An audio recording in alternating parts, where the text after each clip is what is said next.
whole ideal of its kind. And despotism sticks to mind with absolute equality, with absolute equality. Of happiness, ability, egalitarian unity, of volunteer, temperament, republican equality, republican equality. To kings of undue pride bereft, who act in perfect unity, whom you can order right and left with absolute impunity, who put their subjects at their ease by doing all they can to please. On, thus to earn their bread and cheese seize every opportunity. On, thus to earn their bread and cheese seize every opportunity. We act in perfect unity. We act in perfect unity.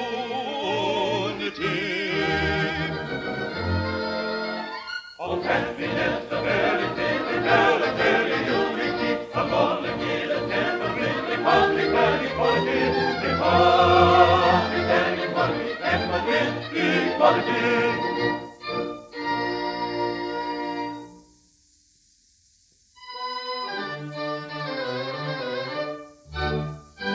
Rising early in the morning, we proceed to light the fire. Then our majesty adorning in its work-a-day attire, we embark without delay on the duties of the day. First we polish off some batches of political dispatches and foreign politicians circumvent. Then if business isn't heavy, we may hold a royal levy or ratify some acts of parliament. Then we'll probably review the household troops with the usual shallow-hopes and shallow-hopes, or receive a ceremonial and state an interesting Eastern potentate. After that we generally go and dress our private valet. It's a rather nervous duty, he's a touchy little man. Write some letters literary for our private secretary. He's shaky in his spelling, so we help him if we can. Then in view of craving dinner, we go down and order dinner. Then we polish the regalia and the coronation plate. Spend an hour in titivating all our gentlemen in waiting, or we run on little errands for the ministers of state. Oh, philosophers may sing of the troubles of a king, yet the duties are delightful and the privilege is great. But the privilege and pleasure that we treasure beyond measure is to run on little errands for the ministers of state. Oh, philosophers may sing of the troubles of a king, yet the duties are delightful and the privilege is great. But the privilege and pleasure that we treasure beyond measure is to run on little errands for the ministers of state. After luncheon, making merry on a bun and glass of sherry, if we've nothing in particular to do, we may make a proclamation or receive a deputation. Then we possibly create a peer or two. Then we help a fellow creature on his path with the garter or the thistle or the bath, or we dress and toddle off in semi-state to a festival, a function, or a fete. Then we go and stand a sentry at the palace private entry, marching hither, marching thither, up and down and to and fro, while the warrior on duty goes in search of beer and beauty, and it generally happens that he hasn't far to go.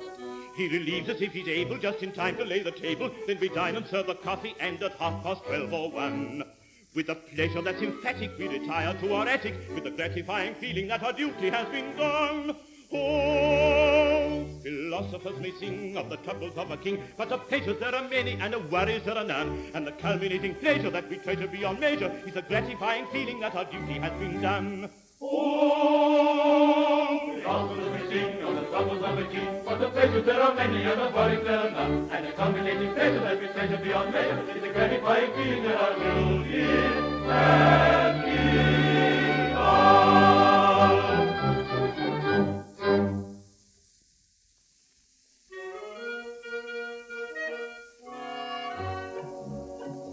Take a pair of sparkling eyes, hidden ever and anon in a merciful eclipse.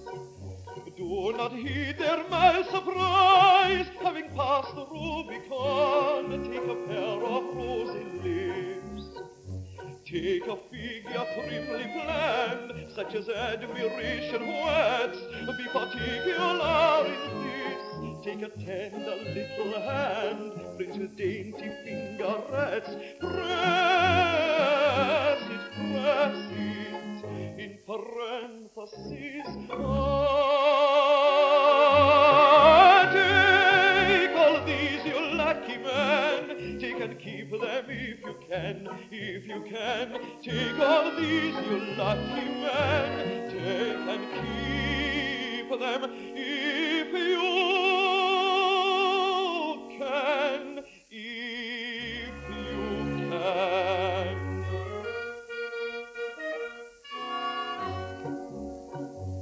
Take a pretty little cart, quite a miniature affair, hung about with trellised vine. Furnish it upon the spot with the treasures rich and rare I've endeavored to define.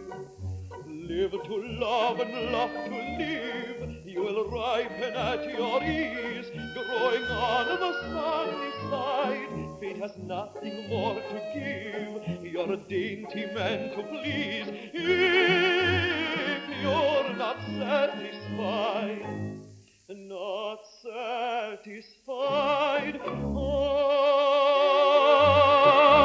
take my counsel, happy man, act upon it if you can, if you can. Take my counsel, happy man, act upon it if you can, if you can. Take my counsel, happy man, act upon it if you can, if you can, if you can. Act upon it if you can, happy man, if you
There lived a king, as I've been told, in the wonder-working days of old, when hearts were twice as good as gold and 20 times as hello.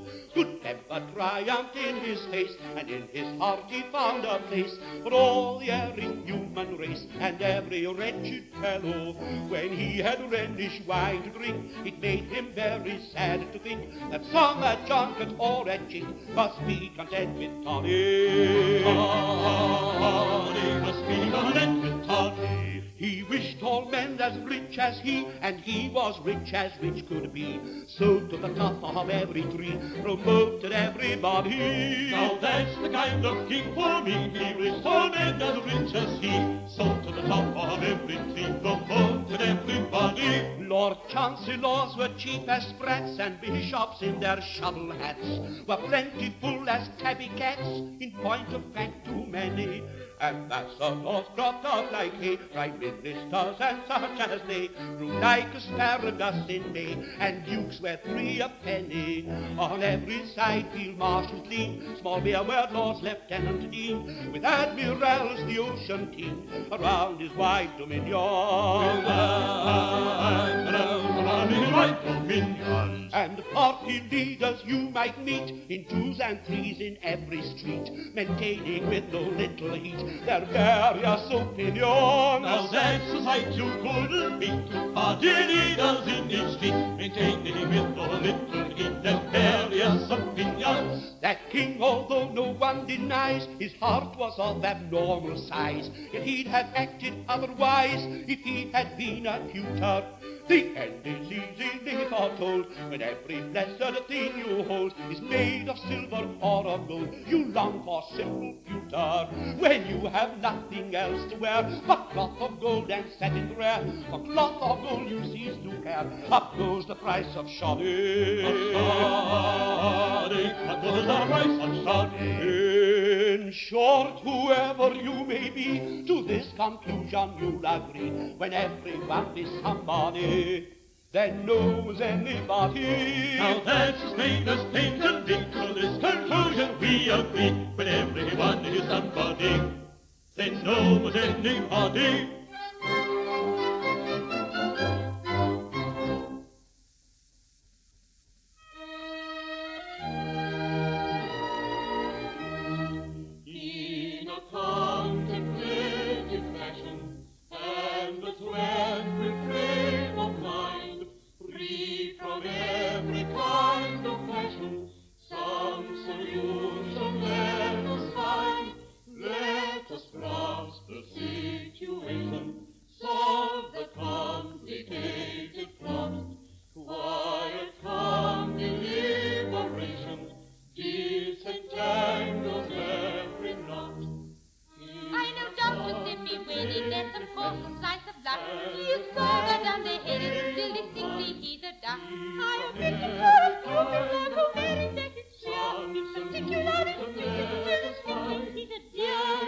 I was mated, I can prove it in a trice. Though her charms are overrated, still I own she's rather nice. I took Tess up in the lily, for the once a victim fair. She is what is called a silly, till she answers pretty well. She's a silly, still she answers pretty well.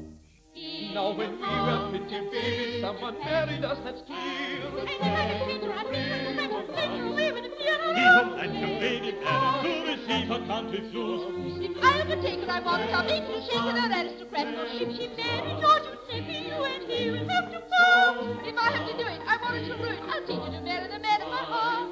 If she'd marry Mr. Markle, you're a spinster. Never if I see that her daughter, her mother will know her again. If I have to do it, I'll marry her. I could take her when they name it all the time. So take her chance to be a bitch, rather nice. Quiet, calm deliberation gives entangled every knot.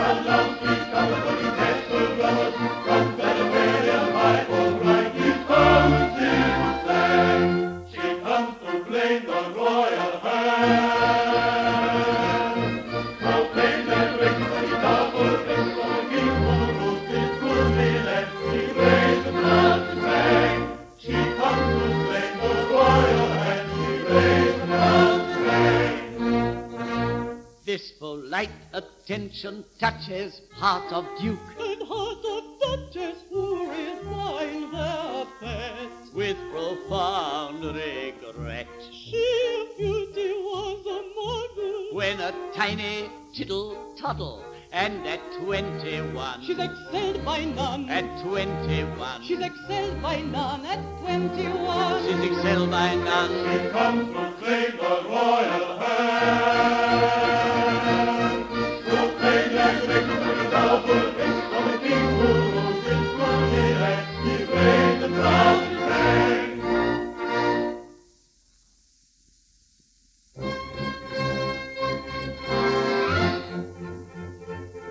On the day that I was wed to your admirable sire, I acknowledge that I dreaded an explosion of desire. I was overcome with panic, for his temper was volcanic, and I didn't dare to vote, for I feared a thunderbolt.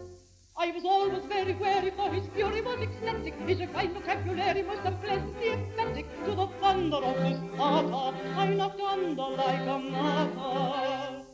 When intently he was fuming, I was gently unassuming. When befoiling me completely, I was smiling very sweetly. I was smiling very sweetly, very sweetly. Giving him the very best and getting back the very worst. That is how I tried to tame your great progenitor at first. Giving him the very best and getting back the very worst. That is how I tried to tame your great progenitor at first.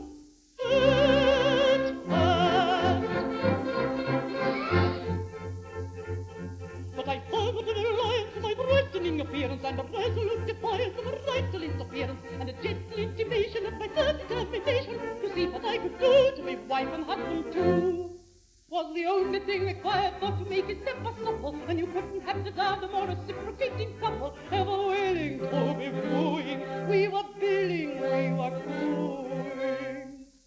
When I nearly broken-hearted, we were nearly broken-hearted. When in thick reunited, we were equally delighted. We were equally delighted, delighted. So with double-shotted guns and colours nailed to the mast, I tamed your insignificant progenitor at last. With double-shotted guns and colours nailed to the mast, I tamed your insignificant progenitor.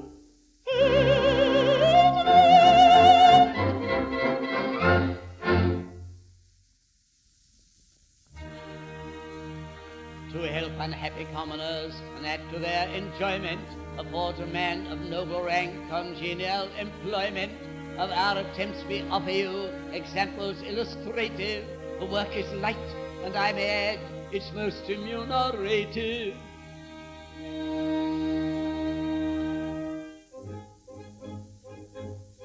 Small titles and orders for mayors and recorders I get when they're highly delighted. They're highly delighted. knighted. MPs baroneted, sham colonels gazetted, and second-rate aldermen knighted. Yes, aldermen knighted. Foundation stone laying, I find very paying. It adds a large sum to my making. Large sum to his making. At charity dinners, the best of speech spinners, I get 10% on the taking. 1 pence for the takings. I present any lady whose conduct is shady or smacking of doubtful propriety. Doubtful propriety. When virtuous wash her, I take and whitewash her and lodge her in first-rate society. First-rate society. I recommend acres of clumsy dressmakers, their fit and their finishing touches. Their finishing touches. A sum in addition they pay for permission to say that they make for the Duchess. They make for the Duchess. Those pressing prevailers, the ready-made tailors, quote me as their great double barrel. Their great double barrel. I allow them to do so, though Robinson Crusoe would jib at their wearing apparel. Such wearing apparel. I sit by selection upon the direction of several companies' bubble. All companies bubble. As soon as they're floated, I'm freely bank-noted. I'm pretty well paid for my trouble. He's paid for his trouble. At middle first party I play at écarté, and I'm by no means a beginner. She's not a beginner. To one of my station remuneration, 5 guineas a night and my dinner. And wine with her dinner. I write letters blatant on medicine's patent, and use any other you must. Believe me, you mustn't.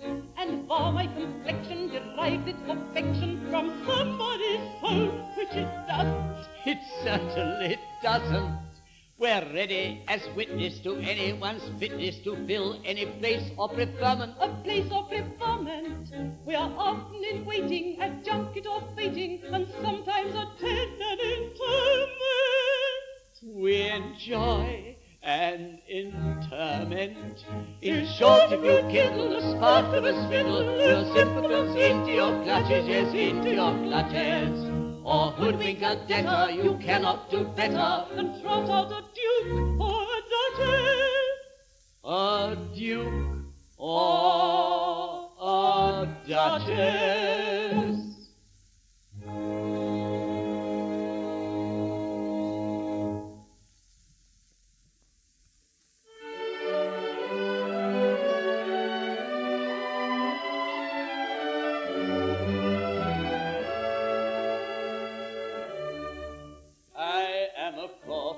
Grave and serious, who is about to kiss your hand.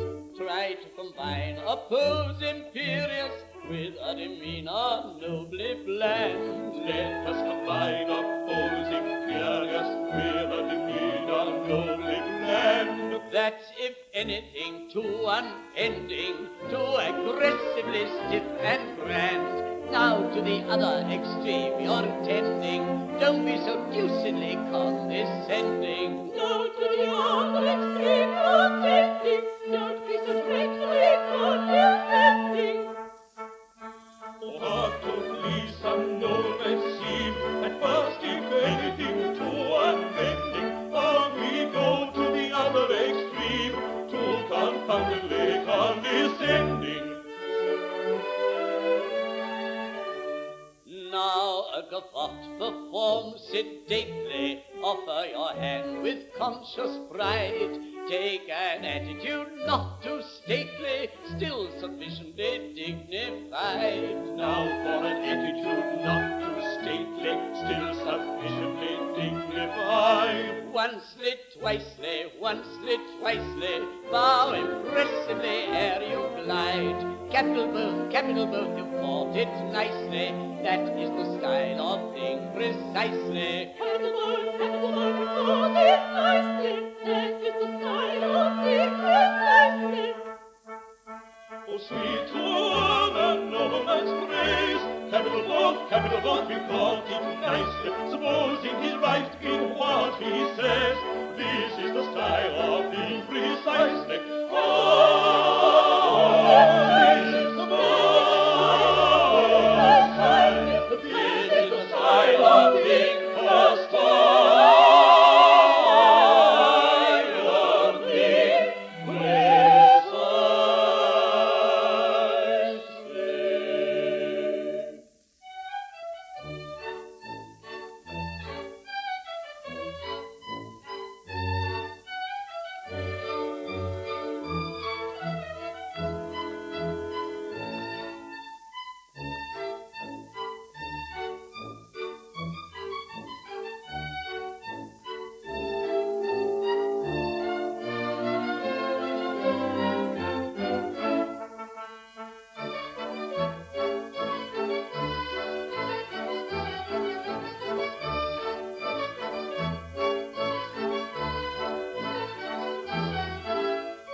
have been bisected by a profound catastrophe. Through calamity unexpected, I am divisible into three. I may be said to have been bisected. I am divisible into three. Through calamity, I am divisible into three. What is all happening for man to save community? When ancient households are bisected, quite divisible into three. What is all happening for man to save community? What is all happening for man to save community? What is all happening for man to save community? Managed to save all the organ rule. Half of myself has managed to find on me.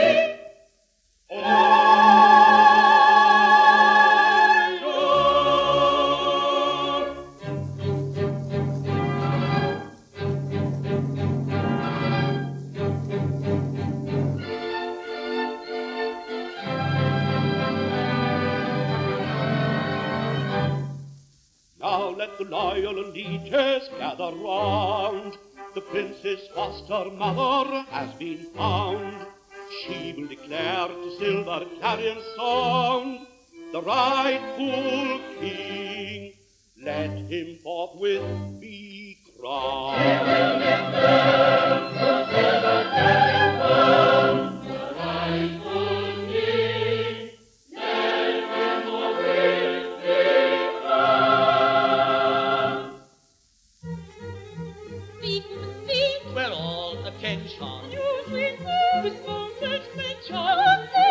This foster mother, See the king. for this my brother. The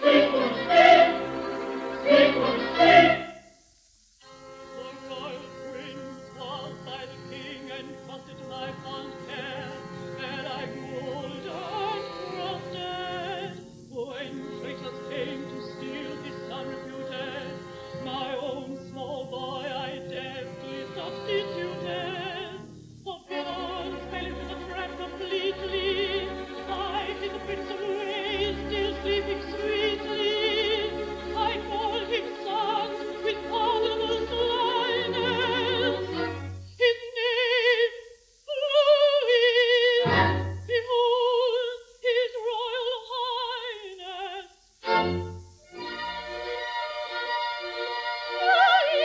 Cathilda,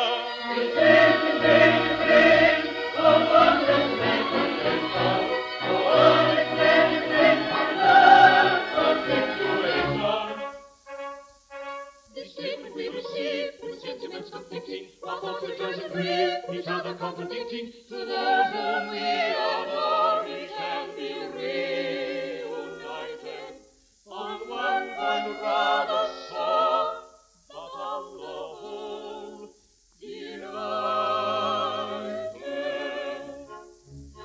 when others claimed thy dainty hand, I waited, waited, waited.